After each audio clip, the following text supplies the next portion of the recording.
begin with the different instruments which are required for making the primary and secondary circuit, so that we will get a current, adequate current and the proper quality of the current that is required to give the stimulus to the tissue. So for making the different circuits, that is primary and secondary circuit, we will require two types of currents, and that we will get from the two types of pins. So the first pin is the 2-pin plug and another is the 3-pin plug. 2-pin plug is attached in the 2-pin socket, and the current which we are getting here is the low voltage high ampere current. Low voltage high ampere 6 volt DC. So this is the amount of current which is present in the 2-pin plug. How this low voltage high ampere current appeared here? So for that we all know that the normal current which is present in our electrical sockets is the 220 volt AC, that is the alternating current. But for experimental setup we are requiring a direct current. So it is converted into, here the normal 220 volt AC current is converted into low voltage high ampere direct current, that is of 6 volt, by the apparatus that is called as step down transformer. So step down transformer is present in the laboratory setup, which will convert the 220 AC into 6 volt DC. The next instrument we are going to discuss is the simple key or a primary key. This key is also called as mercury key. So what are the parts? Here we can see there are two prongs of the key which we can move by means of a lever, and there are valves or depressions into which the prongs will dip. Now the mercury is kept inside these valves, and when we make the arrangement like this is the make of the key. That means it will allow the current to flow when the position is like this. When the key is open, it is the break of the circuit. So this is the simple key for making and breaking the current which is present in the primary circuit. Coming to the next instrument, that is the Dubois-Reymond induction coil. The name is Dubois-Reymond is the name of the scientist. Basically it is the induction coil. Here we know the current which is present in the 2-pin plug. It is low voltage high ampere 6 volt DC current.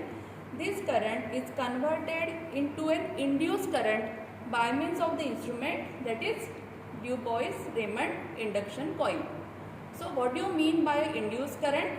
Induced current is opposite to that of the initial current. Here it is high voltage, low ampere, it is not direct, it is phasic. That means the current will increase and decrease physically. So for making the induced current, what is the experimental setup? What are the instruments? We can see there are two coils here, the primary coil and the secondary coil.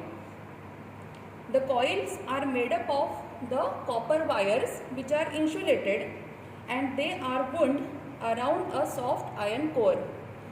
But the primary coil is fixed. As we can see, there is a wooden platform and the primary coil is fixed to that, but the secondary coil is movable.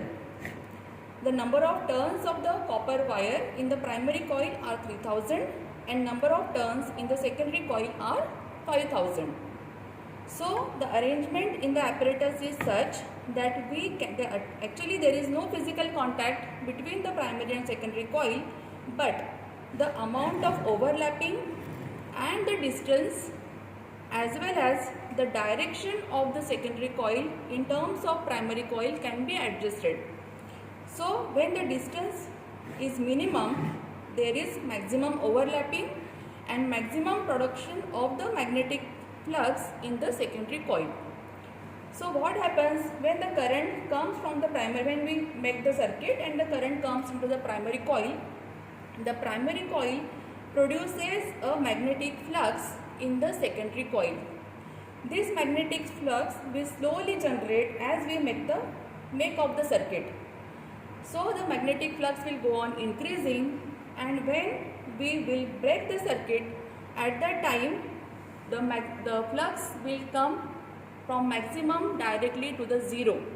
So there is a production of the strong induced electromagnetic force in the secondary coil whenever there is a break of the circuit.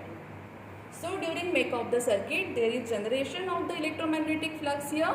There is formation of magnetic field and the flux is generating starting from the minimum, that is 0, to the maximum.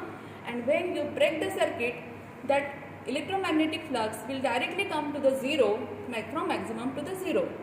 So there is generation of a strong induced current in the secondary coil, and that is the quality or type of current we are requiring to give the tissue. Okay. So this is the operation of the, obviously the strength of the stimulus which is we are giving by the electrodes will depend on the distance between the primary and secondary coil and also the amount of overlapping. So when you keep the secondary coil far away from the primary coil, and in some instrument there is an arrangement to rotate this, and if the secondary coil is kept at a right angle, there is absolutely no overlapping and the distance is also maximum, so there is no generation of the electromagnetic flux in the secondary coil.